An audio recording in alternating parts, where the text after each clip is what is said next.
민수기 33장은 이스라엘 백성들이 어떻게 어떠한 여정을 통하여 그들이 나오게 되고 또 앞으로의 삶의 그 방향과 그리고 목적은 어떤 방향 가운데 어떤 노정 가운데 있을지에 대한 말씀을 나눠주는 것이 오늘 본문입니다.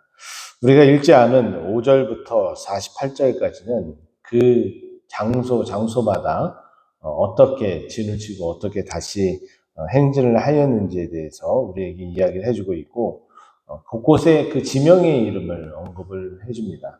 우리가 각각의 그 지명 가운데에 있었던 특별한 일들도 기록을 해주므로 이스라엘 백성들이 여기까지 어떠한 과정을 거치면서 왔는지 우리에게 소개를 해주고 있죠. 자세한 내용은 여러분들이 읽어보시면 좋을 듯 하고요.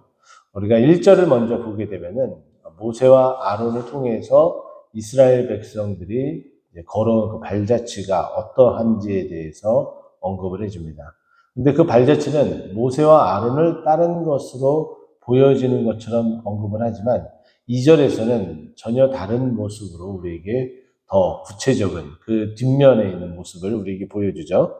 2절 말씀 보면은 모세가 여호와의 명령대로 모세가 인도에서 이스라엘 백성들과 함께 이와 같은 발자취들을 남기게 되었는데 그 모든 발자취는 누구에 의해서 움직인 것이냐면 바로 여호와 하나님께서 명령하신 대로 그 기록한 그것을 우리에게 보여주고 있다라고 말하죠.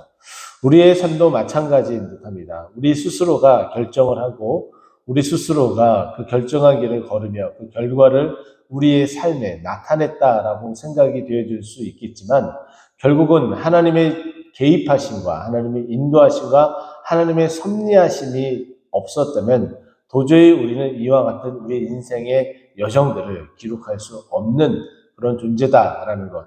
우리가 우리에게서 하나님을 빼면은 우리는 존재하지 못하는 그런 존재다라고 말씀을 드릴 수 있습니다.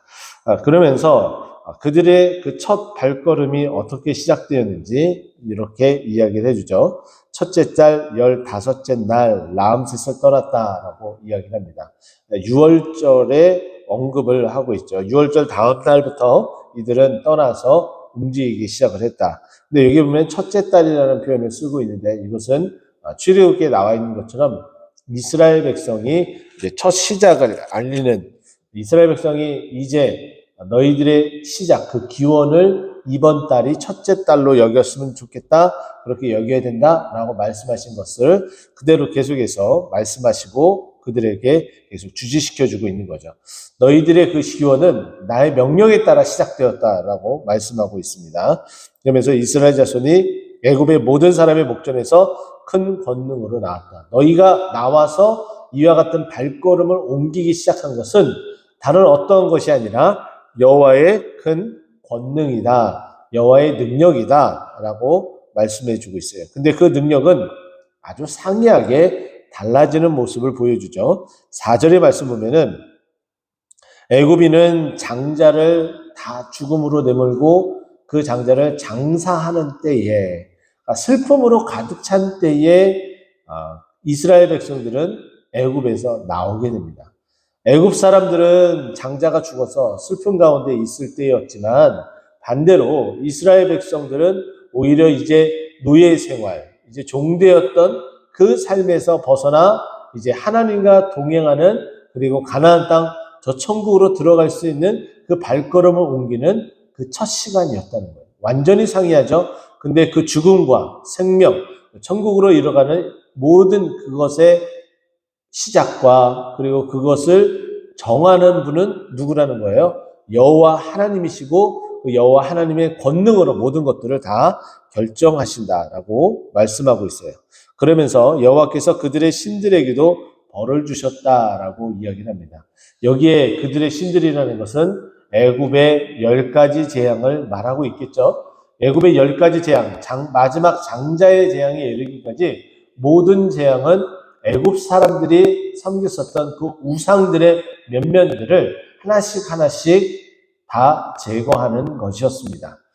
이것은 이런 의미가 있습니다. 무엇이냐면 이스라엘 백성들이 애굽 땅에서 주구장창 보고 느끼고 그리고 그들의 머릿속에 각인되어졌던 것이 무엇이냐?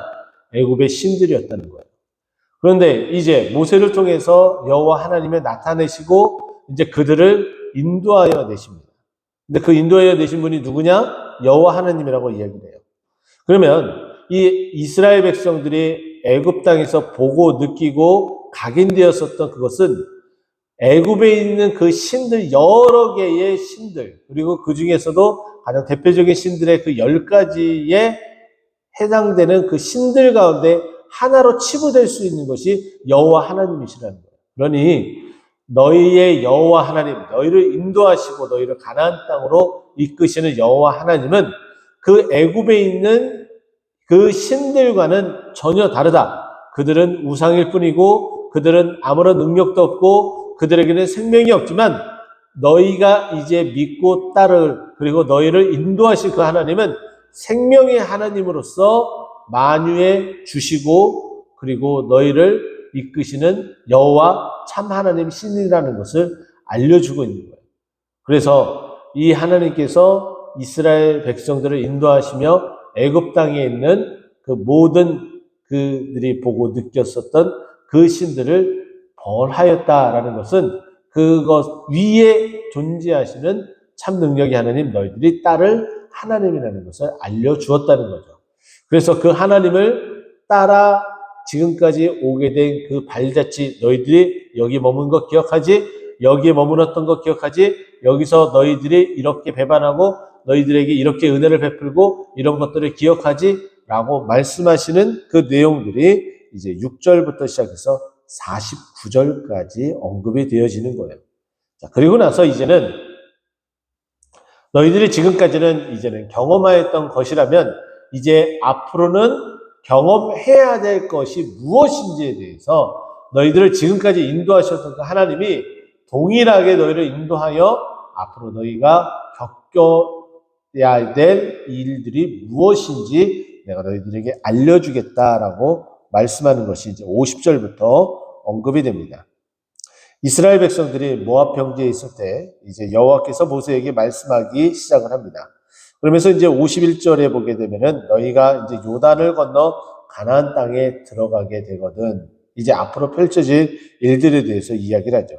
너희들이 그 땅에 들어가게 되면 그 땅에 살고 있는 원주민들이 있을 터인데 그 원주민들을 다 몰아내라. 그리고 뿐만 아니라 그들이 새긴 석상, 부어 만든 우상 그리고 다 깨뜨리고 그들이 제사 지냈던 산당도 헐어버려라. 왜? 내가 애굽의 신들을 벌주었던 것처럼 그 땅에서도 그들이 믿고 따르는 그 신들을 당연히 벌할 것인데 난 너희와 손잡고 그 일을 행할 것이다 라고 이야기를 하고 너희가 애굽 땅에서 그렇게 섬기면서 나왔는데 이제는 그 신앙이 아니라 이제 여호와 하나님을 온전히 믿고 이 가나안 땅에서는 온전히 여호와만을 섬겨야 된다라고 말씀하시는 것이 여호와 하나님의 뜻이고 또 그렇게 인도하시겠다고 말씀하시는 거죠. 그러면서 53절 말씀 보게 되면은 그 땅을 점령하여 거기에 거주하며 그리고 내가 그 땅을 너희 소유로 너희들에게 내어주겠다. 이제 너희는 이제 유목민이 아니다. 너희는 이제 돌아다니지 않아도 된다. 그 땅에 이제 정착하는 것이다. 라고 말씀을 합니다. 그러면서 그 땅을 어떻게 정착을 하게 되느냐. 너희의 민족들 60만이나 넘는 그리고 남자 장정만 100만 이상이 되는 그래서 200만 넘게 추정되는 너희들의 각 종족의 인구수를 다 세지 않았느냐? 많은 종족에게는 더 많은 땅을 줄 것이고 또 적은 종족에게는 적은 땅을 줘서 그 땅에서 정착할 수 있도록 너희에게 다 내어주겠다라고 말씀을 합니다. 그리고 나서 너희들이 나의 명령을 따라서 이 땅에 그 가나안 땅에 있는 거민을 몰아내지 않았을 경우에는 무슨 일이 벌어지는지 이것은 반드시 그렇게 하라라고 말씀을 하셨지만 근데 이스라엘 백성은 희한하게도 반드시 그렇게 해야 됨에도 불구하고 그렇게 하지 않았을 그 길로 걸어가는 것이 그들의 모습입니다. 그래서 55절 말씀 보면은 원주민을 너희 앞에서 몰아내지 아니하면 너희가 남겨둔 자들이 너희 눈에 가시, 옆구리를 찌르는 것, 그리고 너희들이 거주하는 땅에서 너희를 괴롭히게 될 것이다 라고 말하고 있습니다. 이것은 우리에게 지금 여전히 말씀하고 있는 바죠. 너희들이 지금 고통 가운데 있었던 그 모든 것들 내가 제거해줘서 이제 가나안 땅에 들어가지 않느냐. 그런데 너희는 다시금 그 죄악 가운데 다시 되돌아가고 있다. 근데 그 되돌아간 그 죄악으로 말미암아 너희의 눈에 가시와 옆구리를 찌르고 그리고 너희를 괴롭히는 일들이 너희 스스로가 자초한 건 아니겠니? 이제는 다 그것들, 그 자초한 것들, 그 모든 것들을 다 내어 던지고 나오너라 라고 말씀하고 계시는 거예요. 그러니까 가나안 땅에서 살아가는 그 삶이 이제는 이와 같은 것들이 없어야 된다라고 말하고 있죠. 근데 앞으로 되어질 일들인데 지금 56절 마지막에 보면은 그들에게 행하기로 생각한 것을 너희에게 행한다. 너희들이 그렇게 살면 이 모든 것들이 그대로 내가 말한 것들이 그대로 이행하게 될 뿐이다. 라고 이야기를 하며 33장에 있는 말씀을 마무리를 합니다. 말씀을 드렸죠. 하나님께서 처음에 어떻게 인도하시고 그 애굽에서의 그 첫 시작, 하나님께서 첫 시작도 함께 하셨고 그리고 인도하셨고 그리고 그들의 모든 죄악의 근원인 우상을 벌하면서 시작되었던 그들의 삶, 그리고 그들이 걸어왔었던 그 모든 발자취, 이제 앞으로 디뎌야 될 그 모든 발걸음들, 그것 가운데는 한 번도 여호와 하나님이 없는 적이 없었다. 이것이 가장 중요한 핵심입니다. 근데 하나님은 한 번도 떠나신 적도 없고 그리고 없는 적이 없으셨던, 늘 인도하셨던 하나님이신데, 그런데 우리 스스로가 우리가 여호와 하나님을 등지고 또 배척하며 여호와 없는 것처럼 살게 된 그들의 그 삶, 그 우리의 그 삶이 결국은 55절에 나타내는 것처럼 우리의 눈에 가시가 되고 그리고 우리 옆구리를 찌르고 그리고 우리를 스스로를 괴롭히는 행위를 우리 스스로가 만들고 있다는 거예요. 이제 그곳에서 이제 벗어나야겠죠. 그 벗어나는 길은 여호와의 명령대로, 여호와의 인도하심대로 따라 살아가는 것, 그것밖에 없습니다. 오늘 하루도 이와 같이 그리고 우리의 인생의 모든 여정 가운데에 여호와 하나님의 인도하심과 그 명령하심에 따라 순종하고 또 그 은혜대로 살아감으로 우리 눈에 가시 옆구리를 찌르는 것, 그리고 우리의 괴롭히는 그 모든 것들은 이제 더 이상 우리 곁에 두지 않는 우리 믿음의 삶, 우리 인생이 되기를 간절히 축원드립니다. 기도하겠습니다.